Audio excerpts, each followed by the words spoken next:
اعوذ باللہ من الشیطان الرجیم بسم اللہ الرحمن الرحیم قال رسول اللہ صلی اللہ تعالی علیہ وسلم انا مدینۃ العلم و علی بابها وفی روایت اخری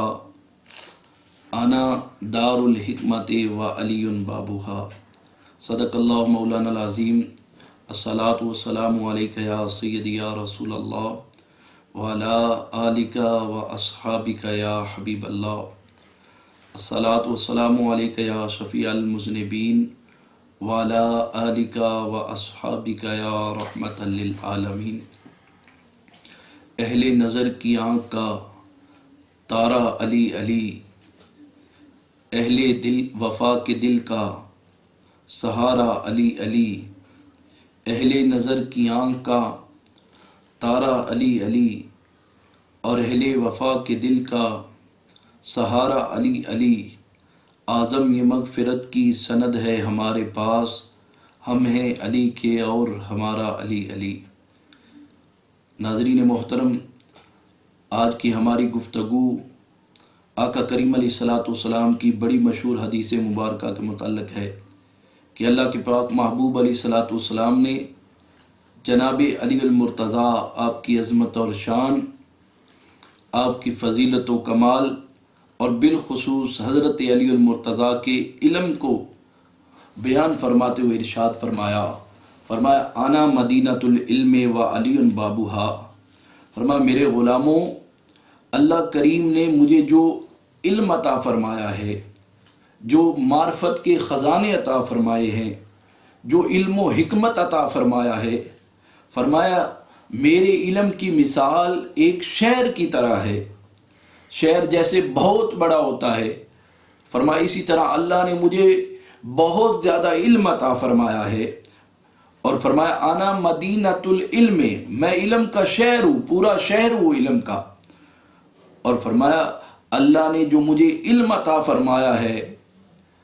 وہ میں نے اس شہر کا دروازہ جناب علی المرتضیٰ کو بنا دیا ہے۔ اور اب ایک روایت میں اس سے آگے کے بھی الفاظ ہیں،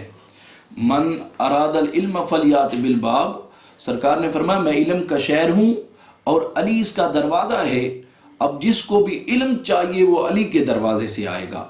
یعنی پہلے اس کو جناب علی المرتضیٰ سے محبت کرنی پڑے گی، جناب علی المرتضیٰ سے پیار کرنا پڑے گا، اور جناب علی المرتضیٰ کے الفت اور پیار سینے میں رکھ کے آئے گا تو پھر نبی علیہ الصلوۃ والسلام کا علم نصیب ہوگا۔ اور اب دو چیزیں ہوتی ہیں، ایک ہوتا ہے علم اور ایک ہوتی ہے حکمت۔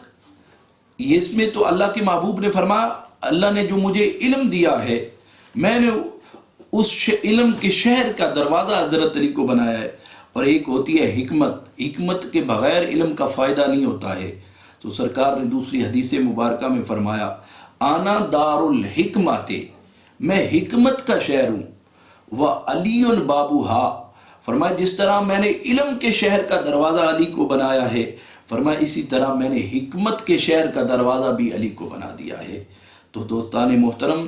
ان دونوں روایتوں سے یہ پتہ چلا ہے کہ اللہ کریم نے جو علم و حکمت اپنے محبوب علیہ الصلوۃ والسلام کو عطا فرمایا تھا، اور جو پوری کائنات کے اندر بے مثال ہے، اللہ تبارک و تعالیٰ کی ذات کے بعد سب سے زیادہ علم اور سب سے زیادہ حکمت اللہ کریم نے اپنے محبوب کو عطا فرمائی ہے، اور محبوب علیہ الصلوۃ والسلام نے